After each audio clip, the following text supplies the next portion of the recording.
আসসালামু আলাইকুম ওয়া রাহমাতুল্লাহ। আউযু বিল্লাহি মিনাশ শাইতানির রাজীম। বিসমিল্লাহির রহমানির রহিম। আলহামদুলিল্লাহি রাব্বিল আলামিন। আর রহমানির রহিম। মালিকি ইয়াউমিদ্দিন। إياك نعبد وإياك نستعين اهدنا الصراط المستقيم صراط الذين أنعمت عليهم غير المغضوب عليهم ولا الضالين آمين। সকল প্রশংসা জগৎ সমূহের প্রতিপালক আল্লাহর জন্য। আল্লাহর রাসূল সাল্লাল্লাহু আলাইহি সাল্লামের উপর দরুদ ও সালাম। আল কোরআনের বিভিন্ন আয়াতে অনেক বিষয়ের কথা আকার ইঙ্গিতে বলা হয়েছে, যার ভিতর অনেক বৈজ্ঞানিক তথ্য লুকায়িত থাকে। বিজ্ঞানের উন্নতির সাথে সাথে মানুষ এই বিষয়গুলি সম্পর্কে জানতে পারে। এভাবে সূরা ওয়াকিয়ার ৭১ থেকে ৭৬ নং আয়াতে কিছু গভীর তথ্য লুকায়িত আছে। এ বিষয়ে নিম্নে আলোচনা করার চেষ্টা করব ইনশাআল্লাহ।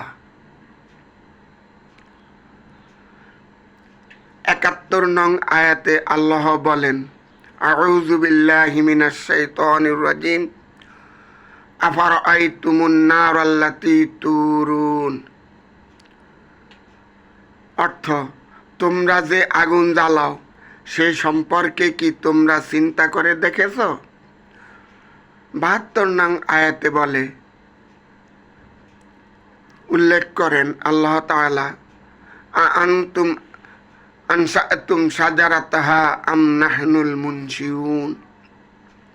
অর্থাৎ, আগুন জ্বালানোর গাছ কি তোমরাই বানিয়েছ না আমি বানিয়েছি?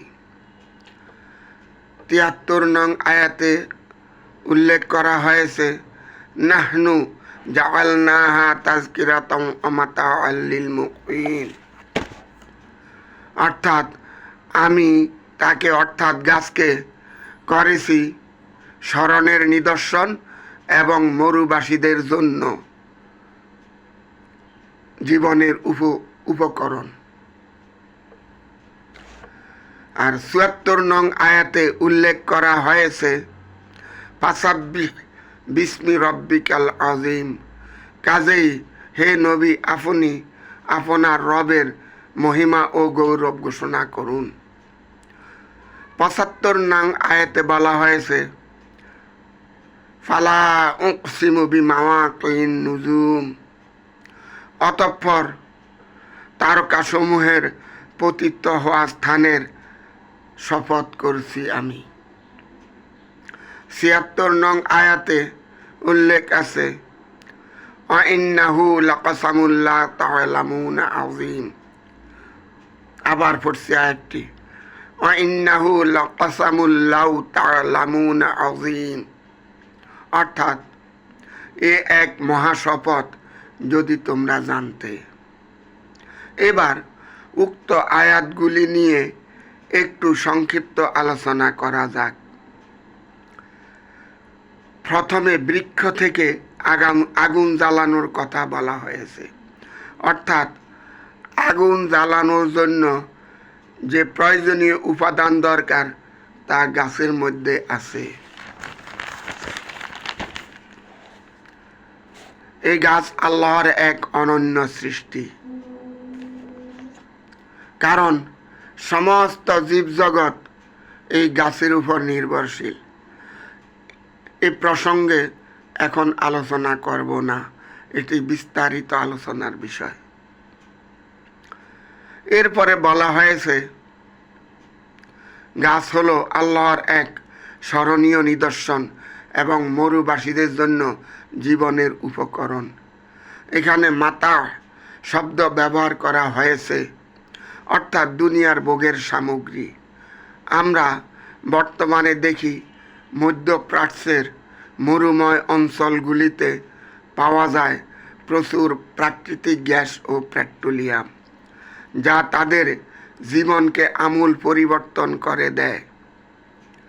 এই তেল গ্যাস তৈরি হয়েছে মূলত কোটি কোটি বছর পূর্বে স্থলজ এবং জলজ উদ্ভিদ মাটির নিচে চাপা পড়ে এবং ভূগর্ভস্থ চাপ ও তাপে কালক্রমে প্রাকৃতিক গ্যাস, পেট্রোলিয়াম, কয়লা ইত্যাদিতে পরিণত হয়।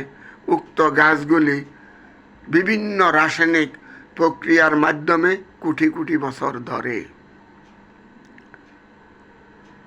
যার মাধ্যমে মানুষ এই তেল আর গ্যাস আহরণ করে তাদের জীবনের উন্নতি সাধন করতে পারে। আর আরবের মরু অঞ্চলে প্রচুর পরিমাণে প্রাকৃতিক গ্যাস এবং পেট্রোলিয়ামজাত দ্রব্য পাওয়া যায়। আল্লাহ সারা পৃথিবীতে উদ্ভিদ সৃষ্টি করেছেন, কিন্তু বিশেষ করে মরুবাসীদের জন্য এটা সামগ্রীর কথা কেন বলা হয়েছে, এর ভিতরে এক গোপন বিষয় লুকিয়ে আছে। আজ আমরা দেখতে পাই যে আরবের মরুভূমি অঞ্চলে মনে হয় যে তেলের বিশাল ভাণ্ডার এবং গ্যাসের বিশাল ভাণ্ডার রয়েছে। তা এই আয়াতে আরবদের এই সম্পদের ইঙ্গিতেই করা হয়েছে বলে আমি মনে করি। এরপরে ৭৪ নং আয়াতে বলা হয়েছে এসব ক্ষণস্থায়ী সামগ্রীতে আকৃষ্ট না হয়ে মহান আল্লাহর পবিত্রতা বর্ণনা করার জন্য। রাসূলুল্লাহ সাল্লাল্লাহু আলাইহি সাল্লামকে এই নির্দেশ দেওয়ার উদ্দেশ্য হলো সাধারণ মানুষকে জানিয়ে দেওয়া, এই দুনিয়াবি সামগ্রী পেয়ে তোমরা দুনিয়ার আনন্দ ফুর্তিতে মত্ত হয়ে যেও না, আল্লাহকে ভুলে যেও না।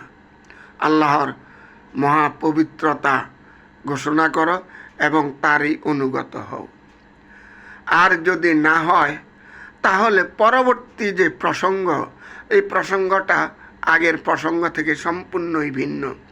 অর্থাৎ এই আয়াত পরবর্তী ৭৫ এবং ৭৬ নং আয়াতে যা উল্লেখ করা হয়েছে তা হলো আসলে কিয়ামতের কথাই বলা হয়েছে। এখানে বলা হয়েছে নক্ষত্রসমূহ যে স্থানে পতিত হয় তাকে বলা হয়েছে মাওয়াকিয়।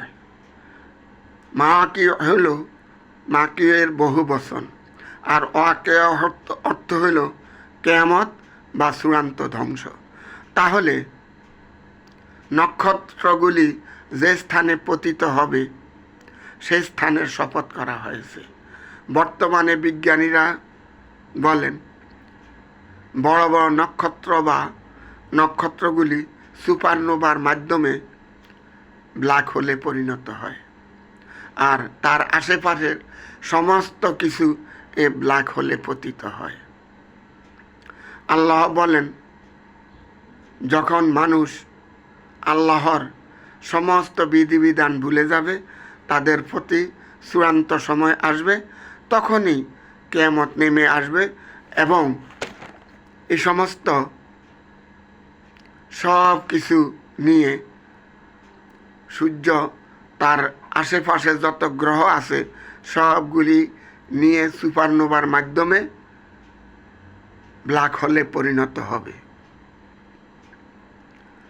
এখন আমরা লক্ষ্য করি এই ব্ল্যাক হোলের বিষয়টি যখন কোরআনে উল্লেখ হয়েছে তাহলে হোয়াইট হোল অবশ্যই আছে, কেননা আল্লাহ আল কোরআনে বলেছেন তিনি সমস্ত সৃষ্টি জোড়ায় জোড়ায় সৃষ্টি করেছেন। সকল সৃষ্টি জোড়ায় জোড়ায় এই সম্পর্কে আপনারা যদি জানতে চান তাহলে আমার ইউটিউব চ্যানেল QHSA এই ভিডিওটি আপলোড করা আছে, আপনারা দেখে আসতে পারেন। আল্লাহ আমাদেরকে কোরআনের সকল নির্দেশ পালন করার তৌফিক দান করুন। আমা তৌফিকি ইল্লা বিল্লাহ। আসসালামু আলাইকুম ওয়া রাহমাতুল্লাহ।